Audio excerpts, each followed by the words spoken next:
Então, pessoal, sejam bem-vindos aqui para a nossa nova edição do webinar Novos Rurais. A gente está muito animado aqui de estar fazendo a quarta, edição temática, tudo está sendo gravado e quem quiser ver é só acessar ali o site do Sinal do Vale. Agradecendo aqui a Fundação BMW, da onde emergiu essa ideia, Foi num evento da Fundação BMW de Responsible Leaders no Sinal do Vale que nasceu essa ideia da gente realizar esses webinars, e a gente, com isso, fez uma aliança com a Choca, com Catalyst 2030, para divulgar entre os membros dessas redes, esse tema que é tão importante hoje em dia, ainda que a gente precise falar mais e mobilizar mais pessoas para a regeneração, para a sustentabilidade, para esse tipo de estilo de vida. Então, eu vou passar a palavra aqui para a Thaís, que é a minha parceira aqui na apresentação, para ela abrir também com algumas palavras antes da gente introduzir os nossos palestrantes de hoje. Fala aí, Thaís, tudo bom?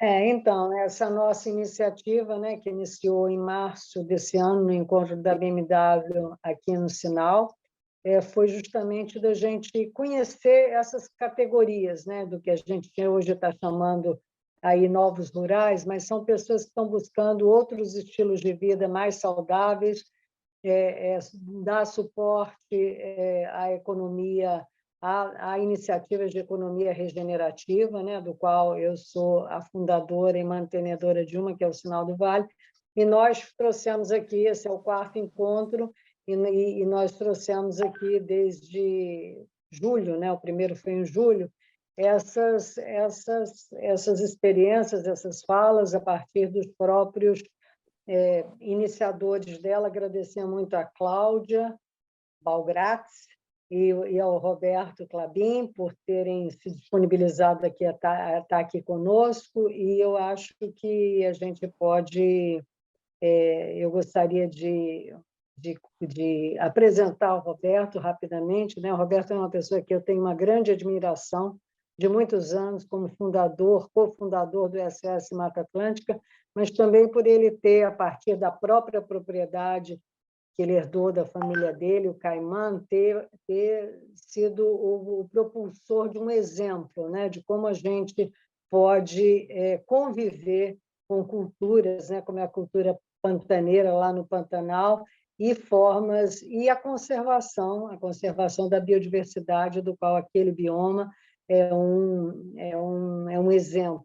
Então, eu acho que sempre que às vezes que eu fui a Caimã e às vezes que eu converso com o Roberto, eu sempre me inspiro muito, e temos muito... Eu acho que vai ser vai ser um momento muito inspirador ouvir a sua fala aí de como é que você fez essa jornada, de ter feito de ter conseguido manter esse lugar como um refúgio da biodiversidade e da cultura, porque eu acho que as duas coisas vão juntas, E aí o Rodrigo apresenta a Cláudia aí, que era sua amiga, agora é minha também. Então, por favor, Rodrigo. Então, tá bom, gente. A Cláudia vai ser a primeira a falar. Eu tenho esse maior orgulho de estar apresentando a Cláudia. A Cláudia, ela é uma empreendedora em Minas Gerais, Ela é nascida e criada em Lima Duarte, ganhou o mundo, Foi morar em vários lugares diferentes e, junto com Renato Machado, empreendeu a comuna o IBIT Projeto, que tem uma área de 6.000 hectares maravilhosos em regeneração ao redor dos 1.700, do Parque Estadual de Ibitipoca, transformando, então, essa região, essa área, num lugar único que está em regeneração há 40 anos. E o que a Cláudia fez com a equipe do IBIT Projeto foi tão assim, emblemático, que inspira muitas pessoas a quererem estar em contato com a natureza e regeneração. Eu, com a minha família, sou um deles, que hoje eu sou vizinho da comuna ali em Ibitipoca. Então, chegou outro vizinho aqui, é o Guilherme Lito, acabou de chegar aqui na nossa. Mas, assim, realmente assim, é incrível ver a capacidade da Cláudia de empreender, de se reinventar e estar à frente de um projeto tão emblemático como esse, do IBIT Projeto, que é hoje uma empresa B, ligada ao Sistema B. Eu podia falar coisas maravilhosas do Roberto também, mas a Thaís já falou. Então, Cláudia, seria muito legal você estar nos inspirando aí, contando a história aí da sua vida, a história da Comuna e Bit Projeto e desse movimento revolucionário de regeneração que está sendo construído em Ibitipoca, Minas Gerais. Bom, boa tarde, gente. Super obrigada, Rodrigo, pelo convite e por essa introdução, que eu quase não preciso de fazer apresentação mais, né? Mas obrigada demais, estou super lisonjeada de ficar do lado dessas pessoas que eu tanto admiro, Thaís e Roberto, então, nem se falam. E está sendo incrível, né, a gente nessa jornada em prol de encontrar soluções para um mundo melhor, que a gente nem sabe todas as respostas, então a gente se unindo, a gente vai tentando, né? Falar rapidamente assim de mim, mas acaba que a minha história se confunde muito com o projeto aqui, então depois, em seguida, eu já vou fazer uma apresentaçãozinha para vocês, para conhecerem um pouco do que é esse projeto, que nem a gente consegue definir tão bem, porque é um desses unicórnios aí que ninguém entende de onde vem, para onde vai, mas sempre com essa boa intenção. E atrelado a gente boa, assim, que nem é o que a gente está fazendo aqui, a gente acredita que vai conseguir construir um destino melhor que atraia pessoas bacanas, como foi o caso do Rodrigo, como foi o caso do Gui, que está aí nos assistindo, mas também de servir como um protótipo, né, para ser replicado em outros lugares por aí. E aí eu falo um pouquinho mais para vocês. Bom, mas como o Rodrigo falou, né, eu sou nascida e criada aqui no super interior e já tinha saído para fazer ensino médio, toda a minha família se mudou, né, para uma cidade maior aqui perto, para eu poder estudar e tal, e eu procurando emprego, fui morar fora, multinacional, e sem querer, eu brinco que eu fui parar no interior do interior da minha cidade. Eu não só voltei para minha cidadezinha, que era minúsculo, como Ibitipoca, que é um distrito da minha cidadezinha, né?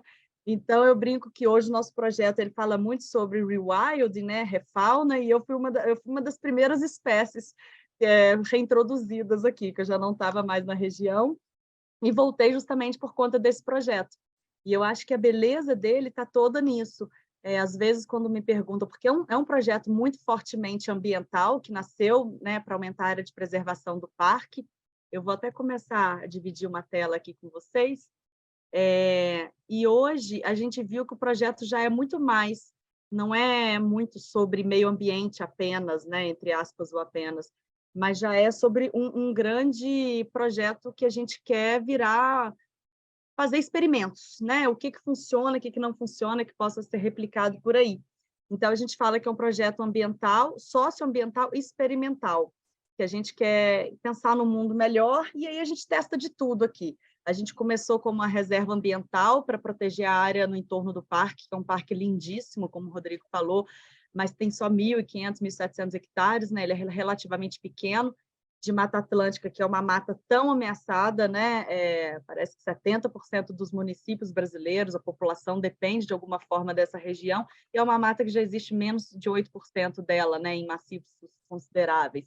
Então, a gente começou para aumentar a área de preservação desse parque, isso já tem uns 40 anos, e depois a gente viu que a gente também não adiantaria ser uma bolha onde a gente faz pelo meio ambiente o que fazia com essas pessoas que a gente ia adquirindo terras, né?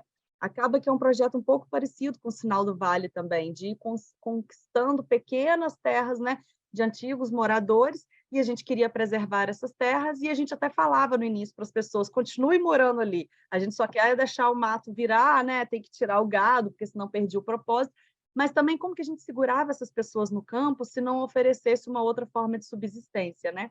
E foi o que aconteceu com a abertura ao turismo. Então, a gente abriu a Fazenda do Engenho, que hoje é um empreendimento que eu cuido aqui pessoalmente, que é uma fazenda que, desde a reconstrução dela, as técnicas utilizadas, o material, além de, obviamente, mão de obra, ser toda pensada para refletir como era feita uma fazenda do passado. E hoje a nossa história aqui é muito sobre isso, é construir um futuro melhor, mas aprendendo com o passado, que a gente se desconectou tanto da natureza que desde as coisas mais esdrúxulas, né, que as crianças não lembram que o leite vem da vaca, né, que a asa do frango, na hora que vê aquilo, ele não consegue associar mais ao animal, mas a gente também, enquanto adulto, a gente foi se distanciando tanto da natureza que, por isso que a gente tem esse conceito de cuidar da natureza. A gente, quando pensa muito, a gente pensa em cuidar. A gente não entende que ela é parte, né, que é quase um autocuidado. Então, a hotelaria ela nasceu um pouco para isso, para não só resgatar culturas e gerar economia local, mas hoje, mais que nunca, a gente viu a importância de fazer o rewilding com os hóspedes. Então, é um convite que a gente faz nessa história toda, né?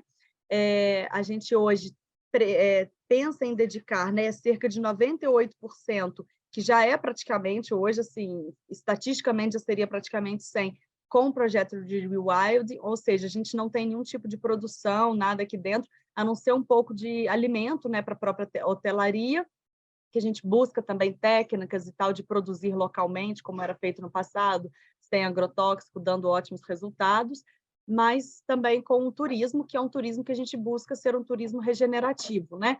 Que é o que a gente encontra hoje com a Fazenda do Engenho, e a gente descobriu uma vila, que eu vou falar para vocês um pouco mais à frente, que a gente brinca de transformar isso aqui no Ibit Valley, que era uma vila que foi totalmente abandonada pelo êxodo rural, então é muito curioso a gente estar falando desse tema aqui hoje, né? Que é justamente o contrário de todo o movimento que a gente viu acontecer. Com o êxodo rural, toda a dificuldade, né, de isolamento, de saúde, de educação, as pessoas foram indo embora, a gente tinha uma vila totalmente abandonada. A gente fez um documentário, se quiserem dar uma olhadinha, acho que tem no YouTube, chama Droba para lá, de drobar mesmo para trás do morro, que é como o pessoal fala aqui. E esse documentário, de quase uns 15 anos atrás já, e ele mostra, assim, as pessoas idosas e falando que a vila estava sendo abandonada, que estava todo mundo indo embora, e de fato foi o que aconteceu há uns 5 anos atrás, quando a gente chegou e se deparou com essa situação de que, nessa dia, adquirindo terras para aumentar a área de preservação, quase todo o entorno dessa vila, já até alguma casinha ou outra abandonada, já pertencia ao projeto.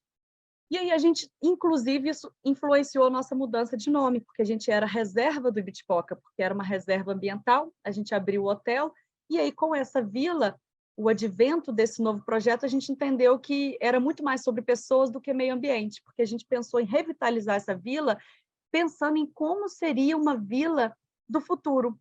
Porque hoje, sei lá, se bobear, só em Minas Gerais existem mais de 400 vilas como essa. Imagina no Brasil, imagina no mundo. E quando a gente fala de morar em vila, de neos rurais, né? Acho que até o Ricardo Amorim fez uma palestra essa semana sobre isso, falando que as pessoas querem, mas sem acesso à educação e saúde é muito difícil de manter as pessoas no campo, né? E é tudo muito centralizado nas grandes metrópoles, e é o que faz a gente ter toda essa desconexão com a natureza, né?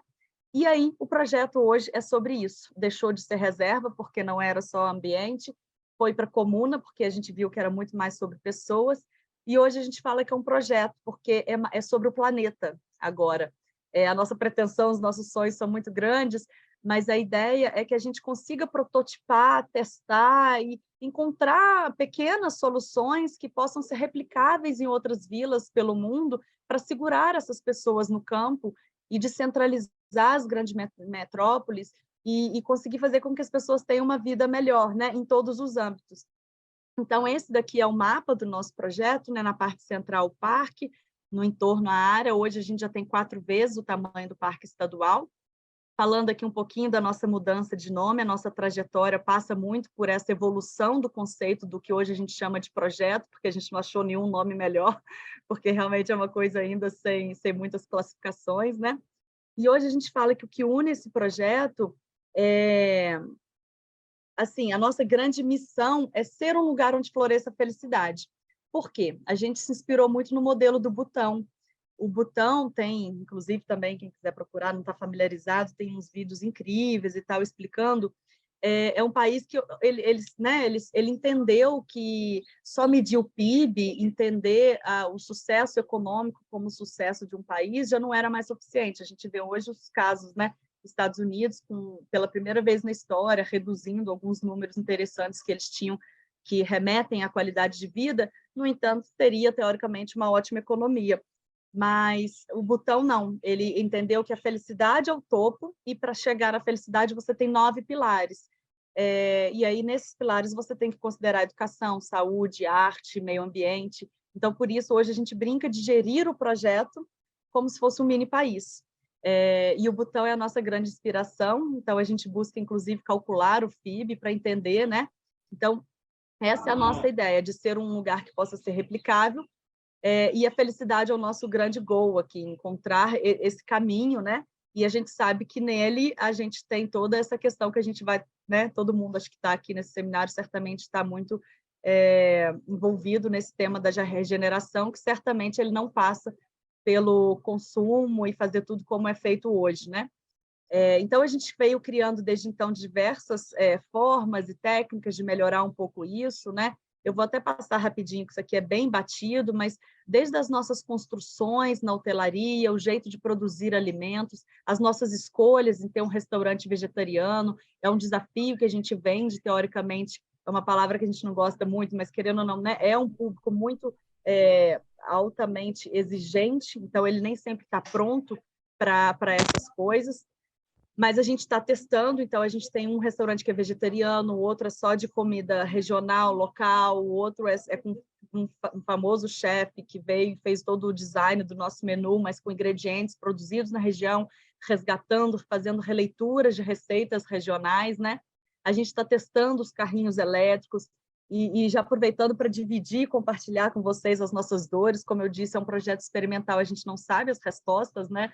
E a gente vive nessas angústias, e aí vamos fazenda mineira, turismo, vamos continuar com os cavalos ou não, e aí tem toda a linha vegana, mas os cavalos são bem cuidados, os cavalos não estão prontos para isso, e os carrinhos elétricos, vamos parar de ter combustível fóssil aqui até 2023, era a nossa grande meta, a gente viu que não vai dar tempo, a gente já comprou, já testou, já fez 1000 coisas com carrinhos elétricos, bicicletas elétricas, etc. E quando vê, a gente aprende que as baterias também talvez poluam até mais.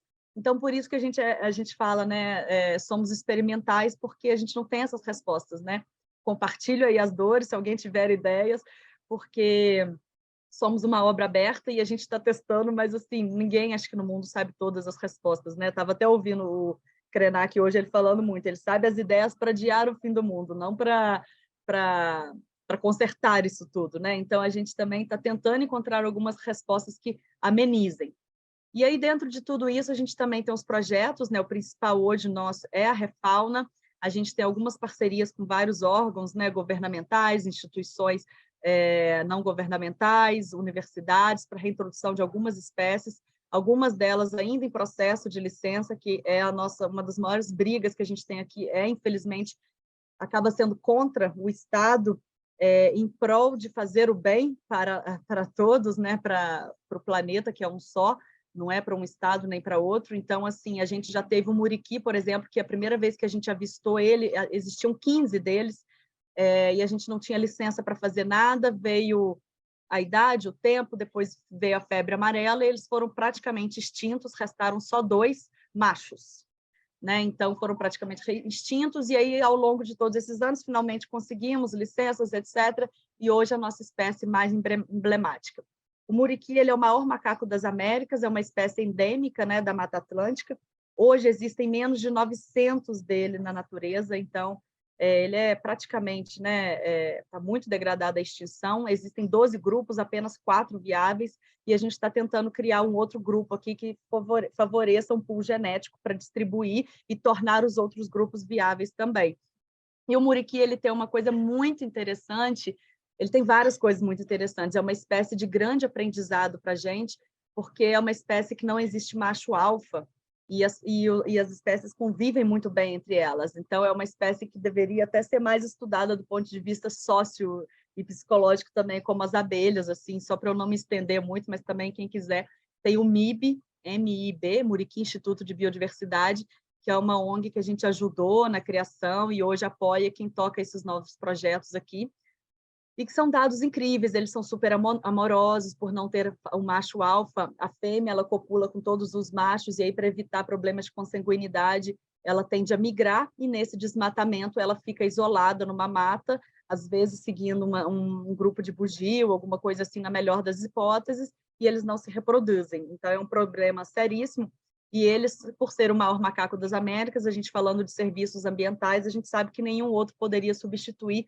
o que ele faz. Então, a mata que deixou de ter aquela semente que só ele poderia trazer, mesmo que a gente deixe ela reflorestar, regeneração natural, ela nunca mais vai ser a mesma. Então, por isso que a gente foi mais a fundo no rewilding aqui. Outro projeto que a gente tem é o EcoPrint, que, na verdade, a gente já está até mudando um pouco de nome para fazer a neutralização da pegada de carbono, mas uma neutralização mais holística, considerando também os aspectos sociais, culturais. Então, a ideia é positivar a pegada de carbono dos nossos hóspedes, parceiros, e futuramente a gente está vendo a questão de comercializar isso oficialmente e tal. E aí, a hospedagem vem como uma forma de gerar economia para esse projeto todo, que, infelizmente, obviamente, não é o suficiente para bancar todos esses projetos, mas a ideia é que ela, pelo menos, se autossustente. Então, hoje, praticamente metade da renda de hospedagem ela vai totalmente direto para os projetos que ainda não se bancam, mas, acima de tudo, ela tem um papel muito importante, que a gente brinca que, como né, somos uma obra aberta, a gente gosta muito de atrair gente boa para aprender com essas pessoas e poder contaminar as pessoas que vêm aqui nos visitar para que elas façam a mudança na casa delas, né? E assim a gente consegue espalhar a palavra, é um pouco dessa ideia. Então, a gente busca cada vez mais ir fundo nessa questão de ser um turismo mais regenerativo. De novo, é um desafio, porque nem todo mundo está pronto para isso. Então, a gente busca oferecer umas experiências, né? A gente faz um mix entre experiências muito bacanas. A gente quis, desde sempre, ter um turismo de baixo impacto. Então, era uma coisa um pouco mais exclusiva do ponto de vista hotelaria. Hoje, a gente está até alterando um pouco esse conceito. A gente não quer ser uma coisa taxada dessa forma, a gente quer envolver. Então, hoje tem muito mais projetos com comunidades, tem muito mais outras formas de hospedagem aqui para viabilizar acesso a mais pessoas, embora a gente queira manter o impacto bem baixo, porque esse é o propósito inicial, né?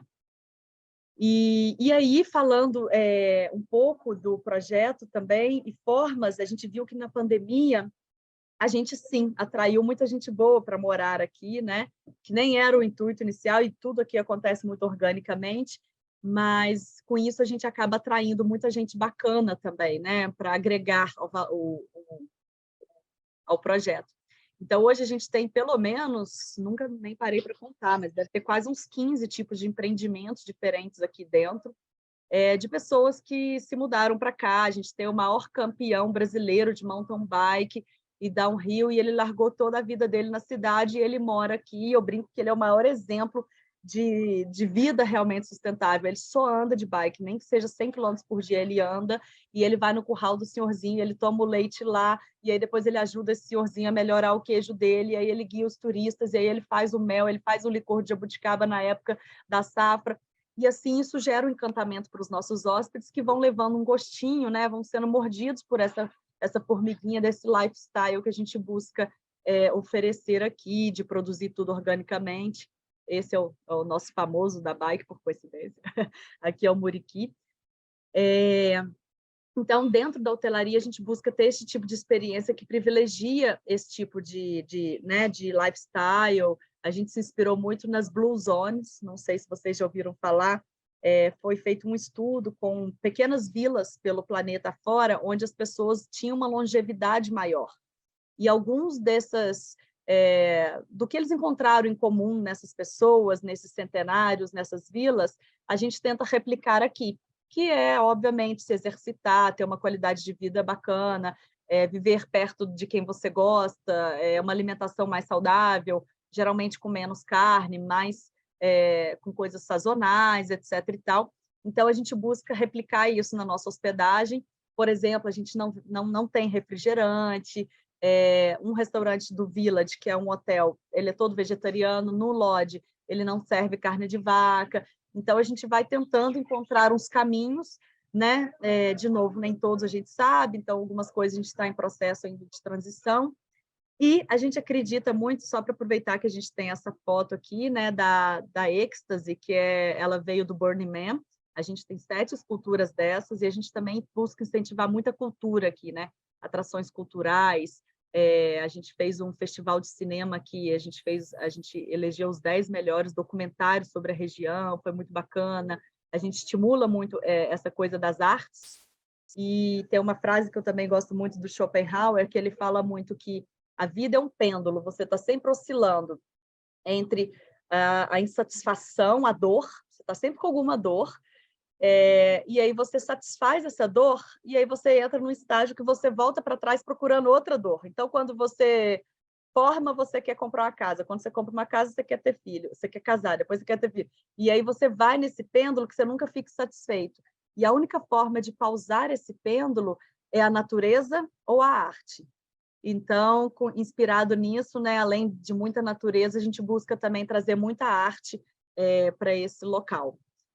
E isso se dá de diversas formas aqui dentro, principalmente através do turismo, né? E hoje a gente tem 3 conceitos de hospedagem.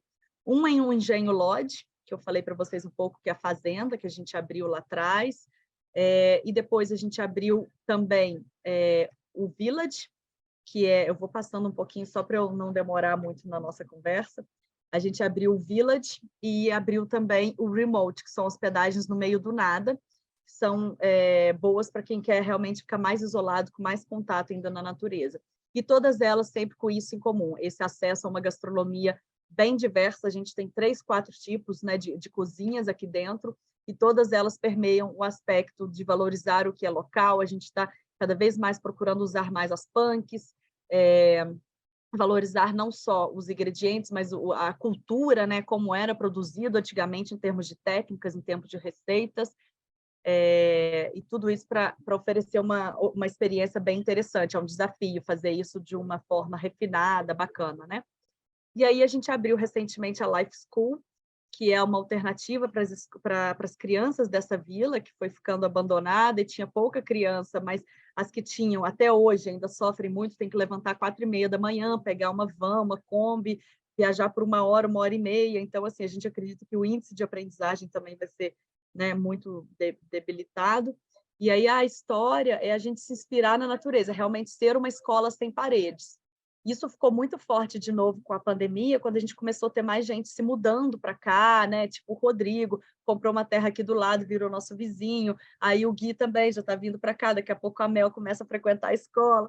Então, a gente está nessa de testar as novas formas de educação também. A gente tem algumas inspirações, mas a gente não se prende muito a um método apenas, que a gente quer ter o melhor dos mundos, não quer ter nenhum dogma, né?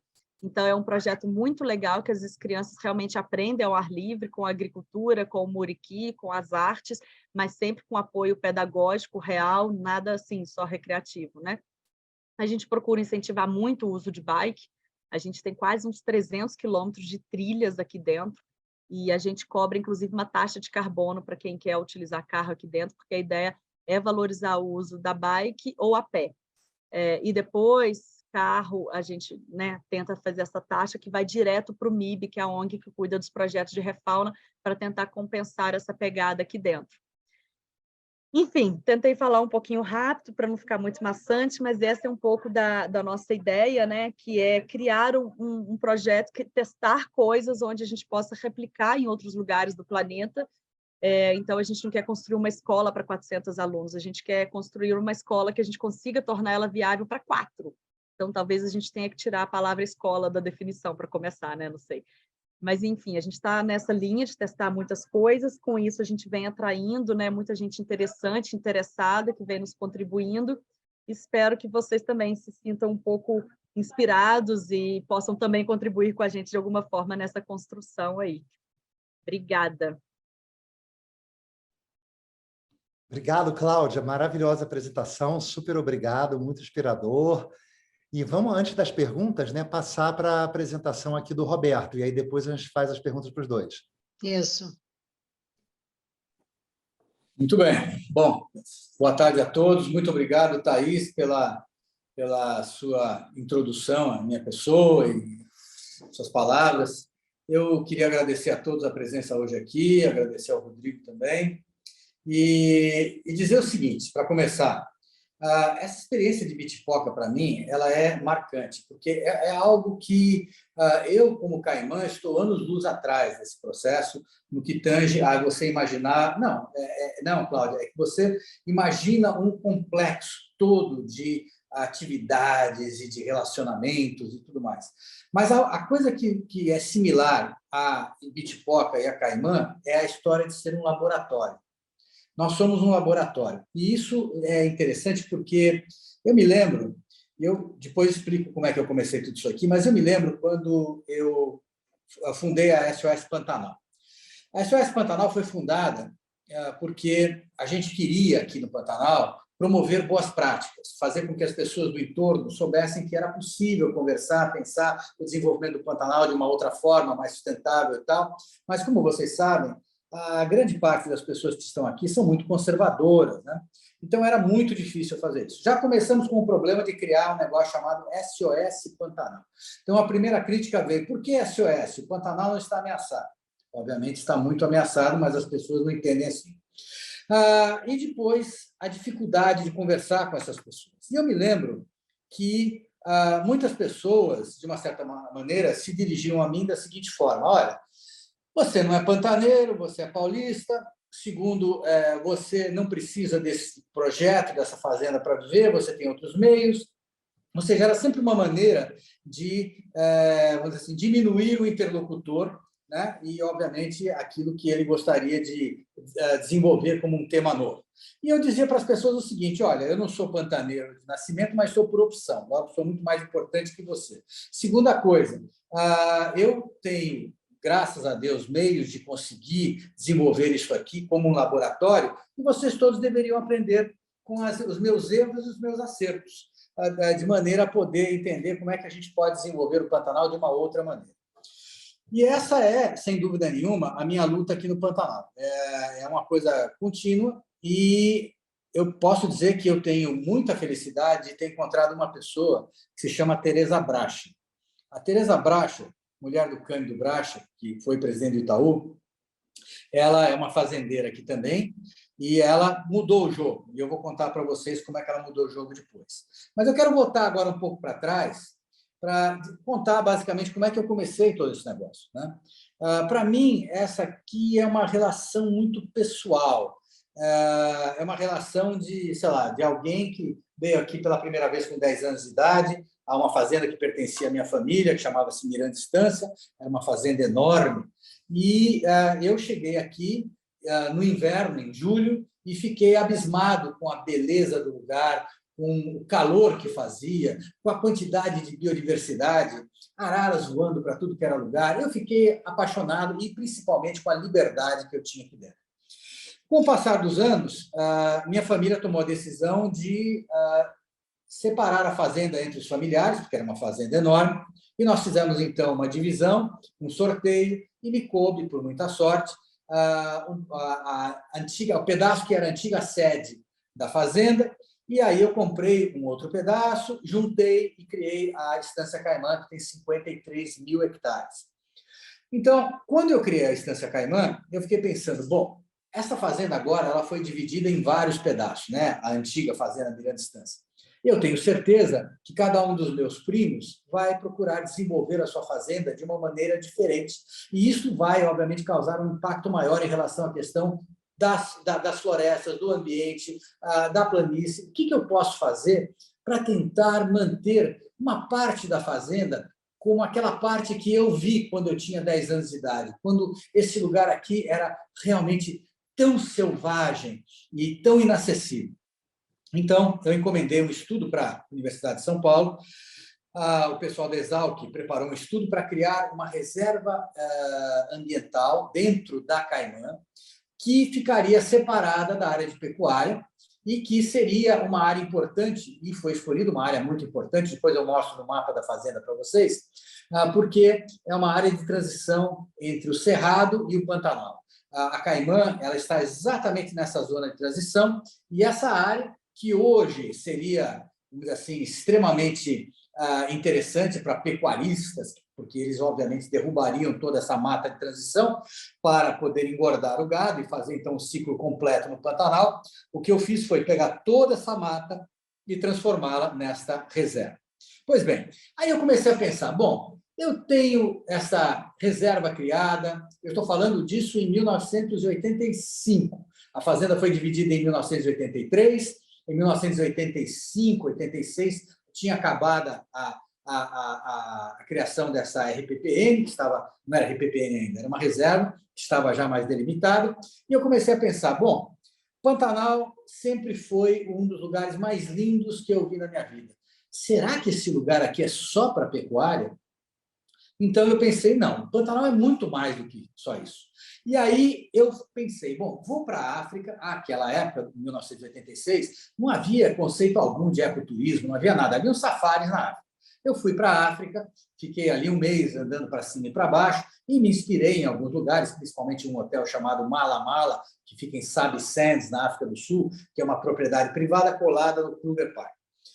E aquilo me inspirou porque eu trouxe a ideia dos passeios, dos guias bilíngues, dos guias nativos, e transformei a antiga sede da fazenda na primeira pousada.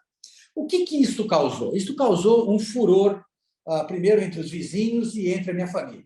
Porque a minha família ficou chocada que, obviamente, eu iria transformar aquela sede onde todos desfrutavam num hotel, ou uma pousada. Segundo, porque todos os vizinhos e a família falando, mas você vai transformar esse lugar, você vai destruir a cultura deste lugar, trazendo estrangeiros, trazendo pessoas de fora, pessoas que não têm uma integração com esse lugar, você vai mudar a questão dos serviços, você vai mudar a questão de salários, vai ser uma revolução. Eu falei, danem-se, eu vou fazer exatamente isso. E foi o que eu comecei a fazer. Então, eu criei, basicamente, 3 atividades dentro da Caimã. A pecuária extensiva de gado, que já existia, a parte de conservação e a hotelaria. Basicamente, são 3 pilares que me orientam hoje, né? A parte de conservação, o que era? Era só essa reserva que eu criei? Não, era muito mais que isso. Aos poucos, eu percebi que seria muito importante convidar pesquisadores sérios que tivessem projetos de refauna para dentro da Caimã.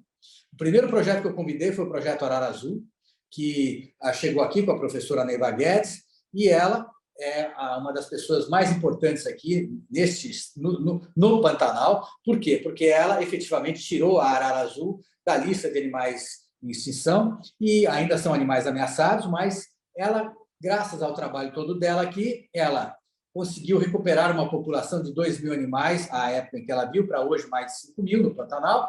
E na Caimã, ela estimou, quando chegou aqui, há mais ou menos 20 e poucos anos atrás, uma população de 80 indivíduos, e hoje são 500. Então, foi uma coisa fantástica. E eu fiz essas parcerias com esses projetos de refauna porque eu entendia que isso seria, para mim, um acréscimo de credibilidade muito grande. Eu oferecia para esses cientistas a possibilidade de trabalharem aqui, e sabendo que esta área não iria mudar de vocação, e eles atrairiam atenção e atrairiam pessoas para cá. Pois bem, a mesma coisa foi feito com o projeto das onças, chamado On Safari, com o Mário Haberfeld, e esse projeto, que é um projeto que ele trouxe para cá, de habituação de onças pintadas aos veículos, ele fez isso há mais ou menos 12 anos atrás, foi um verdadeiro sucesso. Onça, a gente sabia que tinha há muito tempo aqui, e muitas onças, mas elas eram muito tímidas. Para mudar essa timidez toda, foi todo um processo também que aconteceu. Desde, por exemplo, medidas como mandar todos os donos de cachorro que tinham na fazenda, que moravam e trabalhavam aqui, a retirarem os seus cachorros e levarem para a cidade. Isso foi uma revolução também, porque as pessoas não queriam perder o seu animal de estimação e tudo mais, só que a maior parte desses cachorros aqui não era alimentada e eles caçavam e assustavam toda a fauna que ficava no entorno. Isso tudo foi feito, foi um processo traumático, muita gente foi embora, mas o fato de ter tirado os cachorros daqui há mais ou menos 15, 16 anos, mudou por completo a atração da fauna para perto das pessoas. Então, todos aqueles animais que os cachorros caçavam, como capivaras, queixadas, veados, lobinhos, todos voltaram a se aproximar. E a onça perdeu a timidez também, porque ela não gosta de cachorro. Com o projeto do Mário Haberfeld, graças à biodiversidade que a Caimã desenvolveu e refaunou ao longo dos últimos 40 anos, eu posso dizer que, quando eu cheguei aqui com 10 anos, eu vi uma fazenda. Hoje, eu vejo uma outra fazenda, muito mais rica do ponto de vista de biodiversidade do que aquela fazenda. E não é só enxergar a biodiversidade mais rica, mas é enxergar como é a reação da biodiversidade às pessoas, que é também uma coisa muito interessante. Então, há muito menos estresse, porque todos aprenderam a lidar com a biodiversidade. Na questão social, eu posso dizer o seguinte: antes do hotel e antes desses projetos, você só tinha pecuária, e a pecuária só dava emprego para homem. Você tinha uma ou outra cozinheira, mas você não tinha mais nenhuma outra mulher trabalhando. O hotel abriu uma possibilidade enorme de empregos para mulheres, principalmente, e você tem hoje aqui dentro famílias trabalhando, todas elas, todos os seus entre aspas, familiares empregados. Por exemplo, a mulher trabalha no hotel, o homem pode trabalhar ou no hotel ou na fazenda, o filho está virando guia, alguns viraram guias bilíngues e viraram especialistas em avifauna. Então, a Caimã, que já existe desde 1987, quando ela abriu, ela mudou a região. Ela mudou de uma maneira que eu não imaginava que iria mudar, porque ela mostra que é possível desenvolver o Pantanal conservando o Pantanal. Diferente de muitas pessoas aqui que pensam que você tem que ter uma fazenda vocacionada só para pecuária, e aí o que acontece é que você acaba deixando de lado as outras questões, principalmente o cuidado com a biodiversidade ou a capacidade de suporte da fazenda em relação ao gado, e você, com isso, diminui a capacidade da fazenda de ter outras atividades dentro dela, como, por exemplo, o turismo. No caso específico das onças, para vocês terem uma ideia, as onças hoje, que há 11 anos atrás, a primeira vez que o Mário começou a trabalhar aqui, apenas 7%, depois do primeiro ano, dos hóspedes viram onça. Hoje, a gente não fala 100% para não causar, enfim, alguma frustração com alguém que eventualmente não vai ver. Mas você vê. Essas onças, elas comem aproximadamente 2,4, 2,5 de todo o gado que existe na Caimã por ano. O percentual normal de mortalidade no Pantanal é 3% como um todo, mas 2 pontos, alguma coisa é o que essas onças comem na Caimã. A gente perde aproximadamente 3,5% do gado todo ano aqui dentro. Só que a onça aqui paga a conta. O turista que vem para cá, ele vem para buscar e ver a onça, e ele sai daqui numa felicidade total, e o que ele deixa aqui cobre todo o gado que foi perdido. Então, é todo um processo aqui de ganha-ganha, que é uma coisa fantástica que a gente fez. O que me motiva aqui a pensar é como é que eu posso levar essa ideia de desenvolver projetos não similares à Caimã, mas projetos que busquem, basicamente, essa integração entre produção e conservação da biodiversidade. Isso, para mim, é que é fundamental. A Caimã é muito específica. A Caimã é, como eu falei, um laboratório. A Caimã tem muito da minha pessoa aqui dentro envolvida, muitas frentes abertas, porque eu gosto de desenvolver projetos, mas não é necessariamente o modelo que eu diria que é o modelo que poderia dar certo em outros tipos de propriedades ou propriedades menores. Você já tem pessoas que desenvolvem ecoturismo no Pantanal e que têm fazendas de gado e que essas pessoas recebem os hóspedes na sua casa, abrem a sua casa. Muitas vezes fazem disso uma coisa muito mais até autêntica. Eu não, a Caimã, como eu não vivo aqui, eu tenho uma equipe, eu tenho um trabalho, é uma coisa grande em termos pantaneiros. Mas nós estamos falando de áreas muito grandes também. E aí é que entra a história da Tereza Bracha, que eu gostaria de contar rapidamente, porque, como eu falei para vocês, uma das minhas maiores dificuldades sempre foi a de tentar explicar para os vizinhos o que eu estava fazendo aqui e por que aquilo que eu estava fazendo aqui não significava uma ameaça para essas pessoas, muito ao contrário, mas uma grande oportunidade. Mas eu não tive essa capacidade de transformar esse discurso, ou mesmo convidando as pessoas aqui para entenderem e verem o que eu estou fazendo aqui como algo que tenha dado frutos. Até que a Tereza Bracha chegou. E o que ela fez? A Tereza, ela chegou aqui, ela já tinha uma fazenda numa outra região do Pantanal, chamada Molar, mas ela veio para cá, para essa região aqui do Rio Aquidauana, Rio Negro, e comprou uma fazenda que está separada da minha fazenda pelo Rio Aquidauana e por uma outra fazenda que pertencia à irmã da moça que vendeu a sua fazenda para a Tereza. Pois bem, então ficou a Tereza em cima, eu embaixo, separados por um pedaço dessa fazenda que chamava-se Santa Sofia. E a Tereza falou o seguinte: Roberto, nós temos que criar corredores ecológicos, nós temos que desenvolver condições de chamar mais vizinhos, parceiros, para que a gente junte isso aqui, uma grande iniciativa para mudar a mentalidade da região e mostrar que é possível desenvolver o Pantanal de forma sustentável. O que ela fez? A proprietária dessa fazenda, que fica no meio entre a dela e a minha, pôs a fazenda à venda. E a Tereza disse o seguinte: eu vou comprar essa fazenda. e eu vou comprar e eu vou tentar chamar outras pessoas para dividirem comigo o custo de aquisição dessa fazenda. E uma vez comprada essa fazenda, eu vou transformá-la, obviamente, se outras pessoas vierem, junto com as outras pessoas, praticamente numa fundação, uma área que não poderá ser transformada, e essa fazenda vai fazer essa conexão entre a Caimã e a minha outra fazenda, e nós vamos criar aqui um grande corredor ecológico de, como é que se fala em inglês, like-minded people, né? Quer dizer, pessoas que pensam igual e que têm essa concepção nova, e isso será um grande exemplo para o que vai acontecer aqui dentro. E ela fez isso. E eu acompanhei toda essa aquisição, eu a ajudei a conversar com interessados, e eu fiquei muito impressionado, porque ela, em um mês, comprou uma fazenda e trouxe recursos de terceiros para comprar, e ninguém pestanejou, porque todo mundo acreditava naquilo que ela acreditava e naquilo que eu acredito. Pois bem, eu vou mostrar para vocês agora os mapas da Caimã e falar um pouco do meu legado, e depois falar um pouco do que a Tereza fez e como é que nós construímos isso. Isso é muito rápido. Então, vamos lá, Johanna, bota aí aquela imagem lá para eu mostrar. Sim.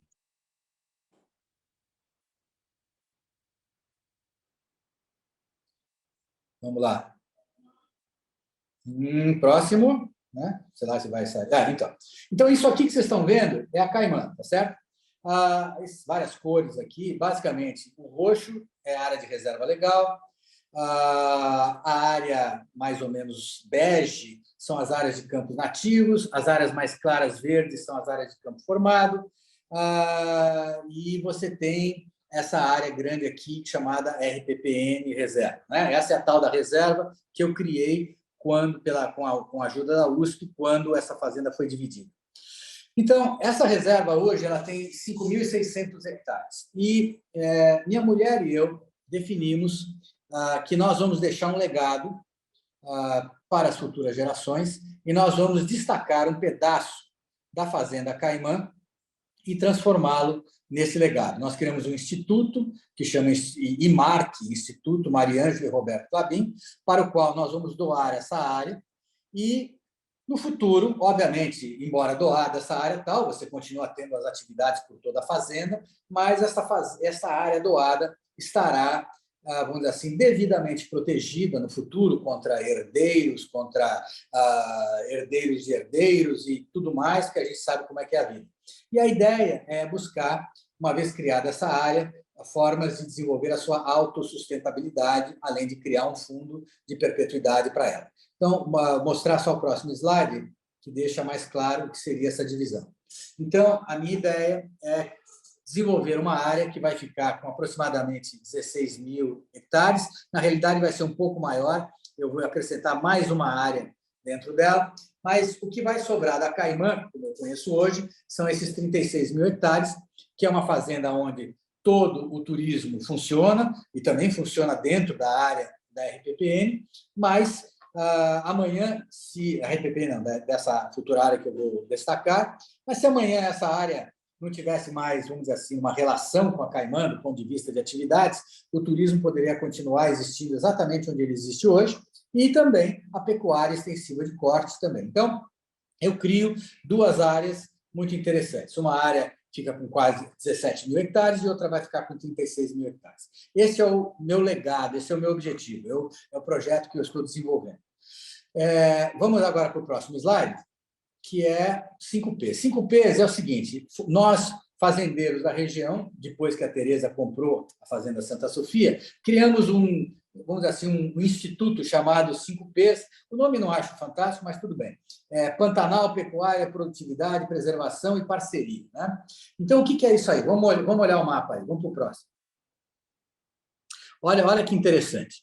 Então, aqui vocês estão vendo a Caimã, vocês estão vendo a Fazendinha, que é a propriedade da Tereza Bracha, e essa área no meio, que parece que cor que é esse troço aqui? Tem amarelo, lá em cima tem um laranja, um menos laranja, sei lá.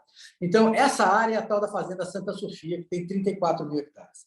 Então, nós começamos assim, 34 mil hectares da Fazendinha da Tereza, mais os 34 mil hectares da Santa Sofia, mais os 53 mil hectares da Caimã. O que significa isso? Isso significa a criação de um corredor ecológico, aonde as propriedades não vão parar de ter pecuária, mas elas vão ter pecuária dentro de determinadas condições, elas vão estabelecer um estatuto, uma forma de convivência com a natureza, elas vão privilegiar a criação de RPPNs, de reservas, a entrada de cientistas, trabalhos conjuntos de levantamento de biodiversidade, sequestro de carbono, e a gente começa a ver, a partir do momento em que a gente cria isso, que a gente está ao lado do Parque Estadual do Rio Negro, tem 78 mil hectares, e é um parque hoje completamente abandonado, é um parque estadual. Então, é uma área em que a gente pode, lá na frente, enfim, buscar concessioná-lo de uma certa maneira para que a gente possa trabalhar também a integração dele junto com essas propriedades. O que aconteceu depois? Uma vez criada essa área, outros fazendeiros do entorno falaram: nós queremos também participar disso. Então, vocês veem que essa área aqui mais laranja são outras fazendas que juntas formam 31 mil hectares de área. Então, essa área hoje, ela equivale a aproximadamente 220 mil hectares, que equivale a 2.290 quilômetros quadrados, que, vamos dizer assim, equivale a uma área... Vamos para o próximo aqui, próximo slide, que é interessante, porque ele faz comparações com o que tem, né? Vamos lá, Joana. Olha, ele equivale a 39 vezes a área de Manhattan, maior que São Paulo. Olha aí, ele tem a área, é igual à área de Luxemburgo, ele tem 2 rios. Então, a gente começa a mostrar para as pessoas o impacto que a gente pode causar. E o que é mais incrível é que hoje nós já temos vários interessados em se juntarem a essa iniciativa. Nós estimamos que a gente possa chegar pelo menos a 400 mil hectares.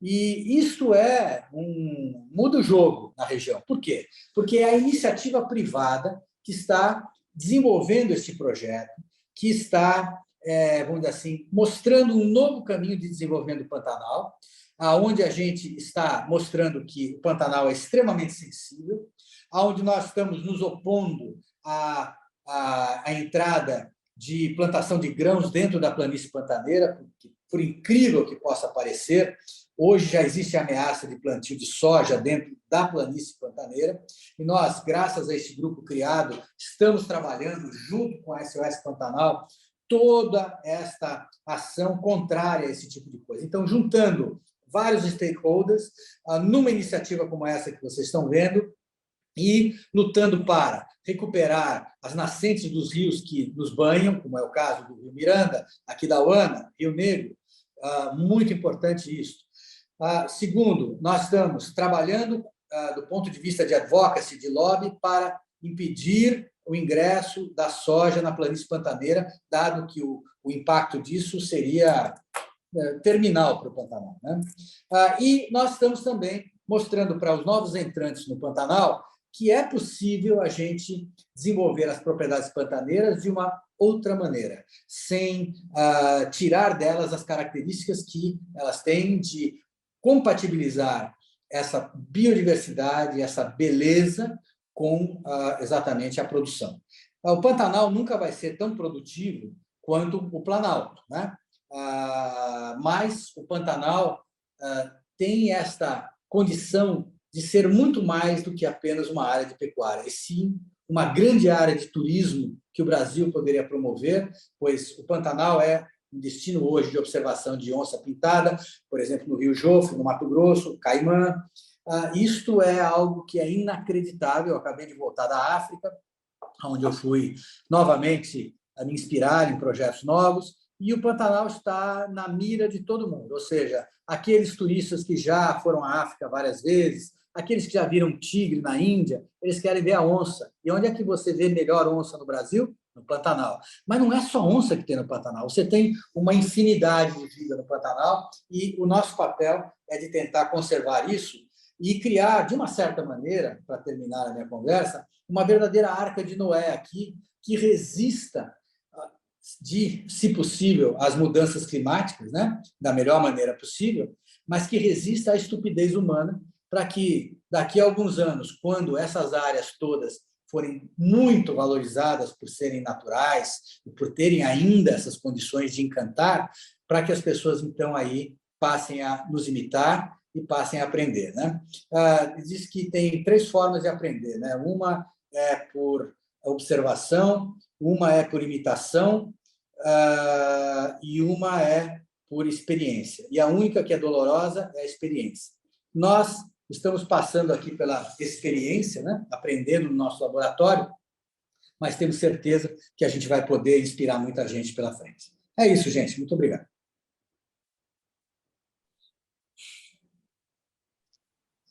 Nossa, que maravilha, que apresentação maravilhosa, inspiradora, Roberto, porque eu acho que é isso, né? Quer dizer, a gente vê também, eu acho que não é só... gostei muito ambas as apresentações, mas de mostrar essa jornada, como é que é possível, se a gente vai fazendo pouco a pouco, e se você fica no lugar, né? Porque tudo isso foi possível porque você está 35 anos ali focado nesse propósito, né? Nessa inspiração que você teve lá de criança e que teve e que permeou a sua vida toda, né? Mas enfim, muito obrigado a vocês dois. Eu acho que foi muito rico e de certa forma fecha com chave de ouro esse ciclo que nós fizemos aqui, porque são 2 experiências assim de fôlego, né? Tanto a de Bitipoca quanto essa de Caimã e do Pantanal, e agregando pessoas e criando realmente uma cultura e uma possibilidade nesse momento que a gente carece tanto dessas ideias. Eu quero, não sei, vamos fazer uma rodada de perguntas, né, Rodrigo? Vamos fazer uma rodada de perguntas, sim. Quem quiser fazer uma pergunta pode fazer agora. Eu tenho uma, se não tiver uma pergunta imediata, eu posso fazer, mas vamos priorizar aqui a nossa audiência. Não, faça a sua pergunta que inspira e aí a gente faz as outras. O Roberto também pode fazer para a Cláudia para o Roberto, e a gente vai no debate. Faça a sua pergunta, Rodrigo. Bom, então, assim, Cláudia, Roberto, muito obrigado. Cara, brilhante. É muito inspirador ver esse legado do que vocês estão fazendo há 40 anos, né? E quando eu olho assim para a visão, né, do Roberto, ou até a visão que a gente está desenvolvendo também em Bitipoca, eu fico assim maravilhado com essa tendência de coalizão, né, Roberto? Você teve a Renata Bastos que chegou, aí tem o Parque Estadual, aí tem outros fazendeiros, e aí você projeta uma visão de um espaço que é 1.300 vezes Mônaco, né? E ao mesmo tempo, Cláudia, em Bitipoca, né, espontaneamente o magnetismo e a força da experiência do IBIT Projeto está fazendo com que pessoas vão para lá. Então, só aqui nesse grupo, a gente tem o Gui, que foi o Guilito, e a Fê Cortez. Ô, Renata, a Fê Cortez, do Menos Ulisses, está aqui, e ela tem que ser uma responsible leader da BMW Foundation no Brasil, tá? E assim, está chegando pessoas. Agora, a minha pergunta, até quando eu vejo, por exemplo, Renata, em Ubatuba, né, você, o Guito, as pessoas, a gente precisa ter alguma ação que crie essa liga, essa teia, estimulando essa colaboração, o impacto colaborativo, né? Ou como a Thaís fala como é que é dos lugares, stewardship, né? Places... Land Stewardship. Hã? Land Stewardship.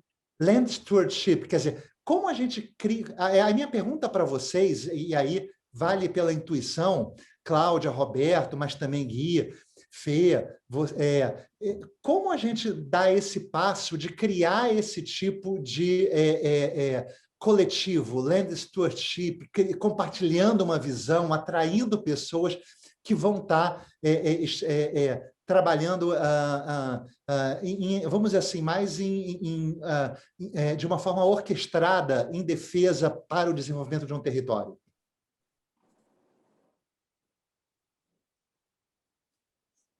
A Ana quer falar também aqui, ela levantou a mão. Eu ia fazer, eu estava com uma pergunta na cabeça, mas ela é muito em direção ao que você fez, Rodrigo. Então, eu vou fazer só uma intervenção bem breve, porque na fala de ambos, a gente vê que vocês trabalham com públicos muito diferentes, né? Desde o pequeno, do local, até os grandes empresários e os médios, né, que chegam, né? Seja pela identificação com o propósito, de acreditar no valor ali, né, desse modelo de desenvolvimento da natureza, ou por algum interesse econômico, seja pela geração de emprego, ou, enfim, de fazer uma propriedade viável, né, com escala. Então, é só somar essa questão que o Rodrigo colocou, essa teia, ela passa por muitos públicos diferentes, né?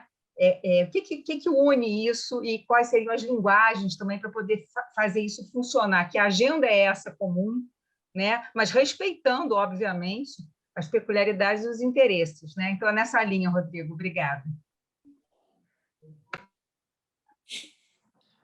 Cláudia, quer responder ou quer que eu responda? Eu posso falar rapidinho, depois o Roberto também fala. Eu acho que, assim, no fim das contas, sempre pessoas, né, que destroem, que podem reconstruir. E a gente está...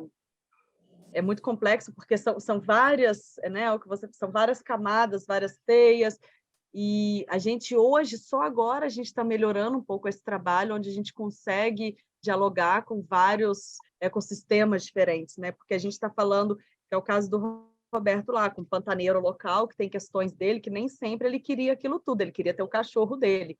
Eu adorei esse caso, porque é muito nossa questão aqui também. E aí você tem que também falar com outros empresários que podem incentivar outras coisas bacanas, enormes como essas, mas sem o cara que é o dono do cachorro, também a coisa toda não funciona, senão vira uma bolha, etc. e tal. Então, assim, eu acho que é isso que a gente está fazendo aqui, né? O Rodrigo é uma pessoa que trouxe sempre muitos contatos interessantes, o Roberto esteve com a gente fez um fórum, o pessoal que está aí ouvindo também alguns, a gente fez um fórum para discutir, mês passado o fórum de biodiversidade, Thaís, agora a gente mais unidos aqui também, a estar no Sistema B é uma coisa que nos ajudou a construir muito esse legado. Roberto e Thaís fazem parte aí do long run, que eu fico namorando para ver se a gente vai ou não vai. Eu acho que essas teias ajudam a gente, não entregando soluções, mas cada imersão que a gente participa com essa turma é um processo de parir um resultado melhor. Não é que eles nos entreguem um resultado, mas nos ajudam naquele processo, porque é um caminho muito longo que não tem resposta. São muitos ecossistemas diferentes que a gente tem que habitar, dialogar, e sem a coisa não acontece. E eu acho que essas teias que a gente está construindo aqui juntos, em lugares como esse, é o que né, vai ajudando a gente a se inspirar aí. Eu posso acrescentar pouco. A única coisa que eu acho que é importante a gente pensar é o seguinte. Eu sempre fiquei muito irritado quando eu participava ativamente da SOS Mata Atlântica, depois da SOS Pantanal e tudo mais, como ativista, né, como ambientalista. Quando eu estava em algum lugar, com pessoas conhecidas e tudo mais, aí fulano falava, fulano, você então da SOS Mata Atlântica, né? Eu sou obrigado por você estar aqui, né? Obrigado por existir. Aí eu pensava assim, que sacanagem, esse cara está terceirizando, sabe, para mim, a falta de iniciativa dele em fazer alguma coisa para mudar esse mundo. Esse cara está confortável, porque eu existo, ou o João, a Maria, o Antônio existe, então ele não vai fazer nada. E eu acho que um dos grandes problemas que a gente tem é de realmente tentar mostrar para as pessoas que todas elas podem fazer diferença. Eu falo 350 vezes isso. Todo mundo faz a diferença. Veja exemplos que nós temos aqui na política e tudo mais, ou no mundo, o que é possível fazer para o bem e para o mal, né? Então, o que eu penso é que a gente tem que estimular essas pessoas. Só que a gente não sabe se comunicar bem. Esse é um problema muito sério. Então, se você for ficar lá falando meio ambiente, salvar espécies, salvar isso, olha, eu não sei, realmente, para mim, é uma dificuldade tremenda. Então, a melhor coisa é trazer as pessoas aqui. É trazer as pessoas para o teu lugar e ali você mostrar o que está acontecendo. Sinceramente, Cláudia, não tem lugar melhor para você ensinar alguém do que levar para Ibitipoca. Porque Ibitipoca, não, eu falo isso porque eu fiquei impressionado.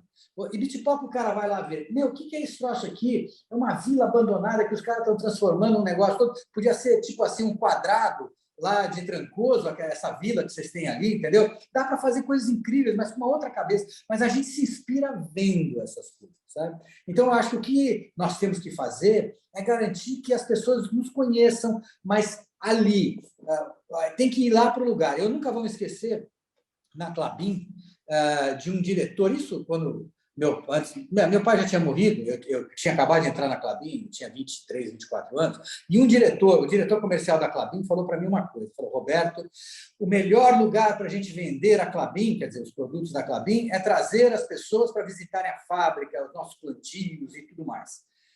Aqui é que a pessoa se convence porque ela entende da nossa seriedade, do nosso comprometimento, etc, etc. E tal.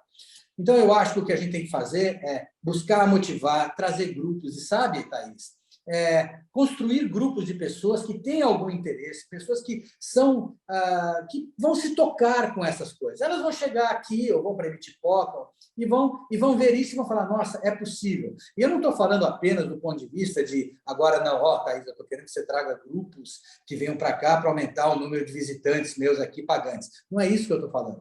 Mas eu acho que a gente pode, por exemplo, criar, eventualmente, alguma coisa em que a gente possa ter alguns campeões de causa que a gente identifique e que a gente possa convidá-los para conhecer estes lugares, assim como Ibitipoca, assim como a Caimã e outros que têm coisas incríveis que estão fazendo aí. E nós temos que reunir, na realidade, sabe, Thaís, todos esses indivíduos, homens, mulheres que estão trabalhando essas coisas de conservar, de criar essas mini arcas de Noé. Eu conheço muitos, mas são tão pouco conhecidos, sabe? O trabalho que eles fazem. E todos esses que criaram RPPNs.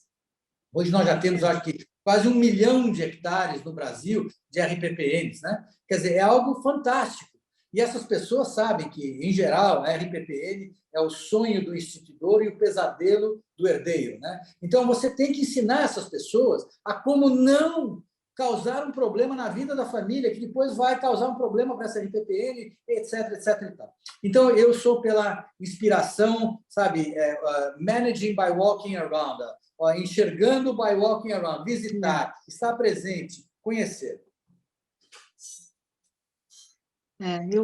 Eu gostaria de falar, concordo com você, né? Eu, há 15 anos atrás, também, meio que nesse impulso de criar alguma coisa concreta, fiz aqui o Sinal do Vale com todos esses jovens e tal, mas eu acho que esses lugares, cada vez mais eu sinto isso, e ouvindo as histórias de como fez, né? As perguntas que vêm das pessoas, eu acho que são as escolas do futuro, porque o futuro vai passar para a gente arregaçar as mangas e tomar conta desse planeta, né? Não vão ser não vão ser os governos, vão ser essas parcerias, mas em projetos localizados que vão fazendo essa filigrana, né? Então, você vê, vai fazendo as pontes, vai recuperando um pedaço aqui. Na história de todos vocês, e quando eu conto a história do Sinal do Vale, quando a gente conta, é a mesma coisa. Foi passo a passo e a gente foi incorporando. Agora temos uma trilha de 50 quilômetros, de 100 quilômetros, que vai ligar lá na Régua, e que a Régua é um outro exemplo incrível, né? Do Nicolas, que a gente não teve oportunidade de chamar aqui, mas o Nicolas também fez um mosaico, foi comprando os pedaços de terra e hoje tem uma reserva incrível, um exemplo de reflorestamento. Eu acho que são todas experiências que têm características semelhantes, quer dizer, elas começaram de histórias diferentes, são em biomas diferentes, mas elas têm esse impulso de ser o guardião de um lugar e, dentro desse lugar, desenvolvê-lo com as possibilidades que estão lá presentes, né? E, obviamente, trazer as pessoas, porque essa é a característica da nossa era, que é um momento de conexão entre as pessoas, onde a gente efetivamente pode alavancar essa possibilidade, né? E criar recursos, mobilizar recursos através disso. Mas eu acho que a principal coisa é querer começar, né? Como você disse, Roberto, não adianta terceirizar, é querer começar alguma coisa ou se associar a alguma coisa que exista para ajudar a fazer aquilo funcionar, porque é um permanente trabalho de sustentação para que a coisa fique em pé, né? E não é só econômica, é também das pessoas, da cultura, das pontes, né? Quer dizer, eu que vivo aqui num lugar que não tinha essa mentalidade, é um esforço, é um repropósito diário de fazer essa chama ficar viva, né? Mas eu acho que a gente tem que contar essas histórias, obviamente trazer as pessoas, fazer como que uma caravana, né? Desses lugares que estão regenerando o planeta. Hã? Posso dar um exemplo O quê? interessante? Posso dar um exemplo interessante? Claro, Eu acho isso bem. Tem a claro. ver tem a ver com a empresa da minha família lá, Klabin. Na década de 30, quando eles entraram no Paraná, e construíram a primeira fábrica de papel imprensa, em 46 inauguraram, a única matéria-prima que eles tinham era a araucária. E eles, obviamente, consumiram toda aquela araucária que existia naquela região. Aí, a partir da década de 50, eles começaram a plantar pinos caribenhos e depois o eucalipto, que chegou mais tarde. Mas o que tem isso a ver com a história? É o seguinte, naquela época, consciência ambiental inexistia, né? Você estava trabalhando num maciço como se era um sertão, era uma coisa amazônica, praticamente, aquela Mata Atlântica e tudo mais. E, naquela época, essa propriedade era uma propriedade extremamente ondulada. Então, você tinha áreas por onde corriam os vales, por onde corriam os rios, riachos, né? E essas áreas eram, do ponto de vista de produção, inacessíveis. E a empresa, então, àquela época, não explorou essas áreas. Então, o que aconteceu com isso? Ela não fez isso por amor, ela fez isso porque não dava para trabalhar, não valia a pena. Pois bem, isto, hoje, é o maior ativo da companhia quando ela vem falar da sua contribuição à questão de conservação. Por quê? A companhia tem hoje aproximadamente um número de quase 588 mil hectares de floresta. Não é floresta, de propriedades. Desses 588 mil, 297 mil são plantados e 291 mil são nativos. É isso que é incrível. É muito mais do que a obrigação da reserva legal que ela tem, e é uma coisa que ela acabou herdando isso de um tempo em que ninguém se importava com isso, mas também ninguém queria explorar essa área porque não vale a pena. E hoje é uma área de regeneração e uma área fundamental de proteção dos plantios que ela faz, porque você tem muito mais biodiversidade, é uma garantia de água, é uma garantia de clima, é uma garantia de tudo lá dentro.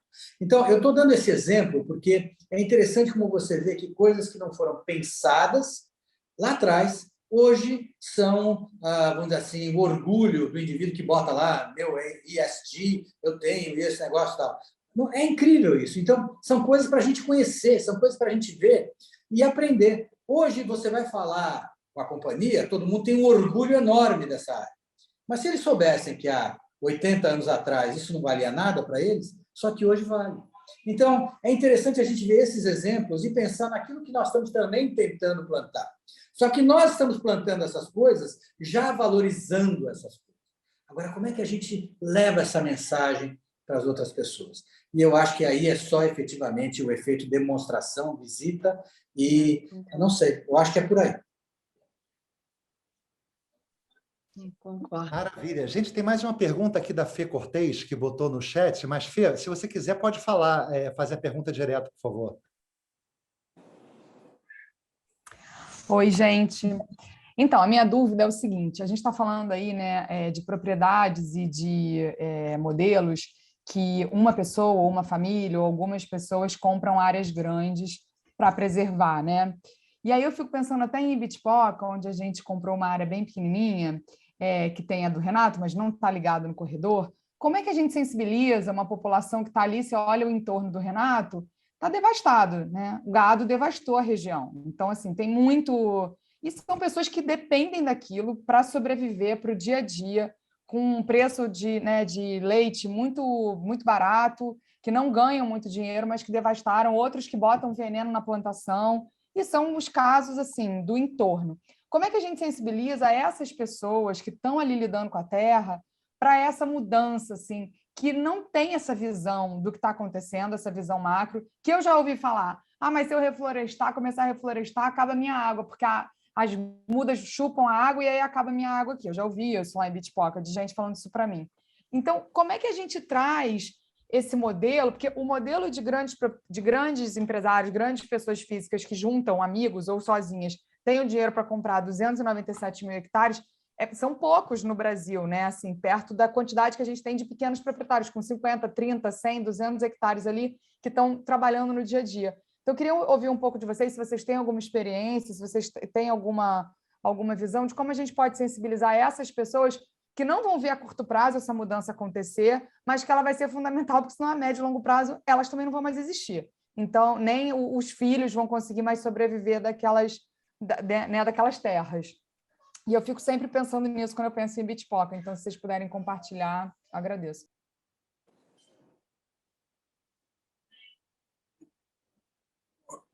Cláudia, fala aí, Cláudia. Vou falar. Eu não tenho uma resposta, infelizmente. Eu vivo no mesmo problema da Fê, mas eu acho que, assim, uma coisa que eu sou suspeita que, para mim, tudo, a culpa não, mas o mérito é do turismo. O que eu acredito? Que é que nem fizeram com os caçadores, os rangers, né? E o pantaneiro lá com a onça. Ele entender que a onça tem mais valor viva, né? E eu acredito muito que aqui na região, muita gente deixou de ter o pequeno negócio pecuária, etc. e tal, para trabalhar com turismo. Isso aconteceu, porque é uma atividade mais saudável. E eu estou dizendo isso no curto prazo, enquanto a gente não conscientiza essas pessoas que o valor do boi verde, que o valor do orgânico, que etc. e tal, vale mais, que é uma coisa ainda em processo, né? Que ainda é mais difícil de escoar, etc. Acho que esse é um ponto. Eu acredito muito que essa atividade nossa. Agora, um outro comentário que eu queria falar com a Fê, é até uma notícia assim meio boa, porque eu acho que assim, o pequeno pecuarista ele até pode usar alguma coisa, mas de modo geral o que eu vejo é que o pequeno mesmo, ele nem usa tanto. E se ele usar um pouco, é uma formicida, não sei o que, você conversa com ele, explica. Eu acho que até não é tão difícil através da conscientização. Eu acho que quem faz o uso maior é a produção em escala, que aí esse tem a conscientização, o que ele não tem visualizar o custo-benefício de adotar técnicas mais, né, orgânicas e tal, que aí o Guilherme é que podia nos convencer melhor disso. Mas, enfim, infelizmente também não tenho muita resposta. Eu acho que o turismo ajuda a valorizar, a fazer as coisas da forma mais correta. No curto prazo, chamar atenção para isso, que pequenos produtores talvez não seja um problema, através de conscientização, às vezes faz por ignorância, porque acha mais fácil, mas é possível reverter. E que acho que o problema está quando se produz em escala, né? E aí esses aí é que a gente tem que convencer de outras formas de economia, né? De uma performance mais integral e não só econômica. Assim. Então, um comentário, não é resposta. Eu penso da seguinte forma, eu acho que essas propriedades pequenas elas não têm viabilidade nenhuma, porque os filhos vão embora mesmo, e os velhos vão tentar sobreviver com isso até vender esse negócio. Ou, quando morrerem, os filhos venderão.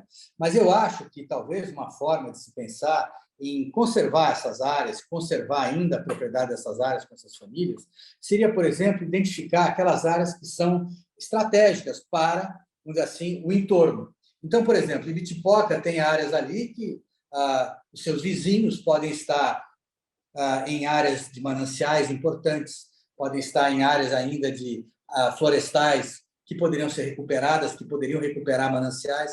Então, na minha opinião, eu acho que um coletivo como o Bitpoca, e mesmo esse coletivo que a gente está criando no Pantanal, ele pode, por exemplo, no futuro, desenvolver meios para criar recursos para pagar por serviços ambientais. O que significa isso? Significa que esse pequeno pode receber recursos e ele sabe que esse recurso é para manter aquela área e ao mesmo tempo, começando a desenvolver outras formas de trabalhar.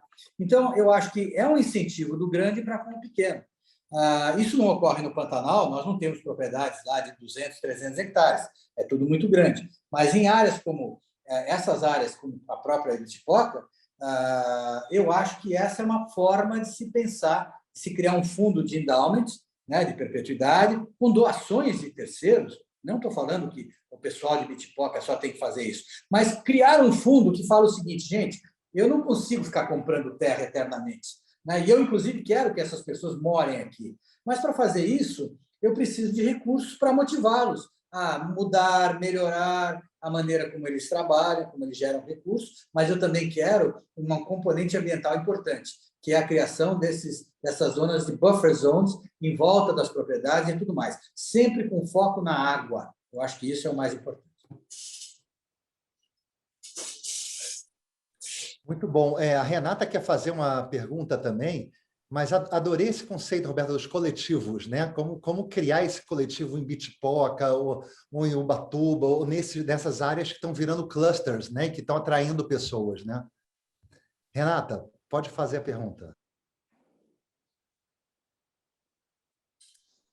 Obrigada, Nádia. Está sendo muito interessante essa conversa e a apresentação de vocês dois. Obrigada. Eu conecto um pouco com a pergunta que você fez primeiro, Bárbara, e que toca nesse coletivo. Assim, quais são os coletivos nacionais e a nível nacional que já existem? Assim, tem redes, por exemplo, a Thaís e o Bádio estão envolvidos em algumas redes de regeneração, mas queria escutar, está cortando, né, a minha internet. Mas talvez o Bádio, a Thaís, Roberto, Cláudia, quem mais? Quais são as redes que já existem, os espaços de troca, né? Esses espaços desses coletivos? Eu respondo para você rapidamente uma coisa. Já tem muita gente fazendo isso, e, por exemplo, lá no norte do estado do Mato Grosso, você tem aquela região de Alta Floresta, e você tem uma região ali do Rio Azul, Rio São Benedito, tem o Parque Cristalino, tem 2 parques cristalinos, Cristalino 1, Cristalino 2. O Cristalino 2 hoje está sob ameaça de perder o status de parque estadual, porque o governo estadual fez uma barbaridade ali, e o governo foi processado e por fazendeiros e por grileiros que ocuparam aquela área, e aquela área está sendo transformada. Mas uma série de pessoas, entre elas a própria Tereza, e o Alexandre Bossi, o Mário Haberfeld, a Raquel Machado, começaram a comprar pequenas áreas lá em cima, protegendo as margens do rio São Benedito e o Rio Azul, que são rios de pesca, né? Mas que são rios de uma beleza inacreditável. As águas são transparentes, é uma coisa incrível. E o que acontece é o seguinte, agora, recentemente, o que eles experimentaram lá foi uma tragédia, porque aquelas áreas que eles compraram, que protegiam as margens desses rios, elas tinham, vamos dizer assim, uma área entre o vizinho e a margem do rio que eles compraram, tipo assim, 1 ou 2 quilômetros, mais ou menos. E o que aconteceu é que muitos desses vizinhos passaram a queimar as suas propriedades, né? Dada essa loucura que a gente vive no país hoje, e esse fogo, obviamente, não respeitou fronteira e queimou toda essa área comprada por eles.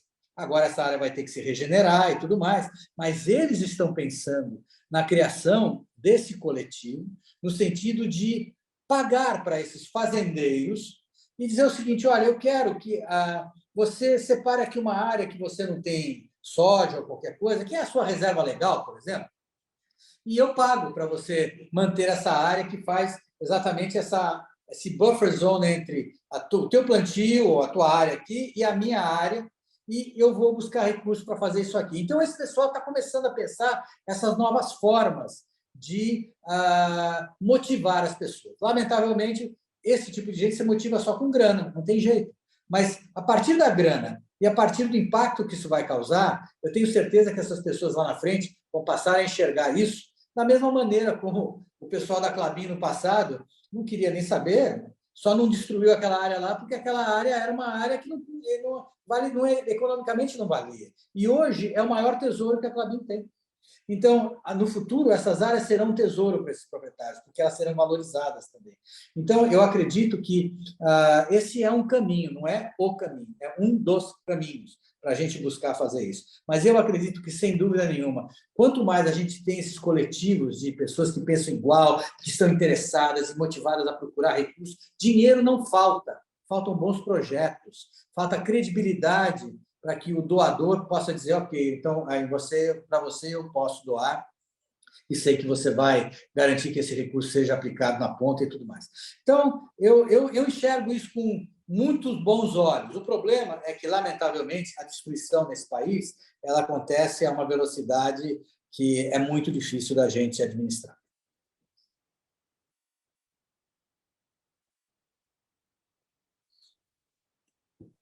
Bem, acho que chegamos ao fim do nosso encontro aqui, que foi muito inspirador, muito relevante, e agradecer muito a você, Roberta, a Cláudia, e obviamente, ao Rodrigo, né? Quer dizer, por esses 4 encontros que nós tivemos aqui. Eu acho que o material fica gravado, eu acho que esse material é um material ilustrativo exatamente dessas estratégias de vanguarda para o futuro, porque a gente não tem outra saída sem formas de proteger o nosso planeta, né? Quer dizer, isso não é mais uma questão de um sonho, de um devaneio, é uma necessidade. E aqui nós temos 2 casos, aliás, eu incluo a mim também, o Sinal do Vale também faz parte desses, são exemplos de iniciativas desse tipo, né? Onde a gente cria um caminho para que as pessoas colaborem nessa regeneração, né? Então agradecer e agradecer a Renata, né? Eu não sei se o Tiago está aí também, a todos que participaram. Não sei com você, Rodrigo, a última palavra aí. Não sei se a Cláudia e o Roberto ainda querem dirigir alguma palavra final. Bom, o Tiago, ele está 9 horas da noite, ele disse que teve compromisso familiar, mas ele vai assistir o vídeo gravado. E assim, agradecendo a Cláudia, ao Roberto, por essa fala tão inspiradora aqui, eu acho muito interessante, Renata, a sua pergunta, porque o primeiro webinar da nossa série foi justamente o Marcos Ripp, da Fundação BMW, né, que trouxe o exemplo, o Roberto e Cláudia, dos SDGs Places, os espaços, os territórios ODS, como um conceito de iniciativa de coletivos, né, que vão se expandindo. E eu acho, Renata, que a sua pergunta ela é muito emblemática porque a gente está no ciclo final, né, desse webinar, e eu sinto que merece, a partir desse nosso aprendizado do webinar e a importância da Fundação BMW na promoção dos SDGs Places, pensar alguma ação não de continuidade, mas como nós, Responsible Leaders, e a BMW Foundation, podemos divulgar mais, engajar mais essas pessoas que já estão indo para territórios, né, buscando, né, ser esse novo rural, né, que, aliás, o Ailton Krenak ele até propôs a gente mudar a nomenclatura Novos Rurais, porque ele pensava dos herdeiros dos pecuaristas que estão ocupando os espaços, mas não foi essa a nossa intenção. Mas eu acho que essa nossa intenção merece uma segunda onda, Renata, até da gente pensar, fazer um brainstorm, né, Thaís? De repente, algumas pessoas, ou até um grupo de responsible leaders, de qual seria esse próximo passo nosso, né? De estimular a coletividade nessas ações, né, entre territórios, e uma visibilidade a isso para que pessoas possam, à distância, apoiar e se desenvolver. A gente sabe que tem uma responsible leader nos Estados Unidos que criou todo um movimento para estimular imigrantes ocuparem zonas rurais com uma produção, né, sustentável. Então, eu vejo que necessariamente pode existir aqui um próximo passo que vai emergir dessa nossa iniciativa. E aí eu desafio, Thaís, Renata, a gente aqui para pensar como a gente gerar a próxima iniciativa aqui. Mas desde já agradecendo muito a todos vocês. Nós temos, eu só quero acrescentar isso, nós temos desde 2017, e o Roberto conhece, porque eu levei o povo todo lá em Caimã, nós temos um grupo da América Latina, essa comunidade da Ativando Regeneração, que são pessoas que estão fazendo isso, quer dizer, em Costa Rica, Argentina, no próprio Paraná. Eu acho que existe muita coisa acontecendo, muito mais do que a gente necessariamente sabe. E eu acho que a questão é essa mesmo, tem o The Long Run, né? A iniciativa Long Run, do qual nós fazemos parte, né, Roberto, que também tem exemplos. Eu acho que é uma questão de tornar isso um ponto de interesse, né? Quer dizer, não só para ir como um cliente, como um turismo, mas para ir para aprender, porque essas são verdadeiras escolas do futuro, né? A gente chama os Regenerative Campus for the Future, são os campos, as universidades de regeneração do futuro. E eu acho que aqui tem professores incríveis, como o Roberto, né? E acho que a gente tem que aproveitar dessa possibilidade mesmo. Mas, para começar, a gente já tem esse material desse webinar, eu vou compartilhar lá com a nossa comunidade, porque eu acho que aqui foram colocadas coisas muito interessantes, porque são áreas de grande extensão também, né? Para quem também quer ver escala, né? E acho que é isso, cumprir o papel e agradecer muito. Você quer colocar mais alguma coisa, Roberto? Quer fazer uma última fala? Não, eu já falei bastante, Thaís. Eu só queria agradecer a todos pelo fato de me terem convidado. E eu acho tão interessante quando você fala professor, eu sou professor. Eu estou aprendendo, nunca vou parar de aprender. Eu também digo mesmo, mas você está aprendendo há mais tempo. Tem uns que começaram a aprender agora. Mas As olha, eu estou pessoas dizem, aprendendo. você é o que é? Eu sou jovem há mais tempo. Quer dizer, tem os que começam a aprender agora, a gente continua aprendendo. É verdade, a gente nunca para de aprender. É isso que é bom. Nunca Olha, para de aprender. a gente sempre tem que ter um propósito na vida, é fantástico. Muito obrigado por me convidar. E eu estava pensando, Cláudia, você não quer fazer uma fala final e até falar do encontro de regeneração, né? O encontro de regeneração que a gente fez esse ano em Bitpoca e o próximo no ano que vem, porque poderia ser um espaço muito interessante para, junto da Fundação BMW, a gente dar continuidade a esse diálogo também, né? Legal. Eu ia só agradecer, né? O privilégio é meu aprender com esses professores aqui, né? Então é uma honra estar realmente nesse grupo tão bacana, que faz tanta coisa, e é constante aprendizado, não só para mim, mas para o próprio IBIT projeto também, né? E o fórum é um pouco sobre isso, né? A gente fez um fórum porque a gente tentou unificar, centralizar, foi o nosso ano zero, então foi muito ainda pequeno perto do que a gente quer ter, mas para o ano que vem a gente planeja ser o lugar onde a gente possa encontrar todas essas ideias, todos esses professores, esses camps, essas inspirações, esses casos, onde a gente possa discutir e encontrar um pouco mais de respostas para essas perguntas que a gente não conseguiu resolver hoje, né? Mas também mais inspirações para a gente continuar no caminho. Uma coisa que, usando a Fê que está aí, que eu adoro, que ela fala, que às vezes a gente não consegue eliminar todo o lixo do planeta, por isso que ela teve a ideia de -1.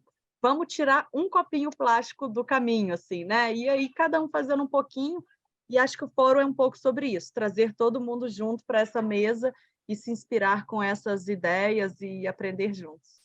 Obrigada. Então tá.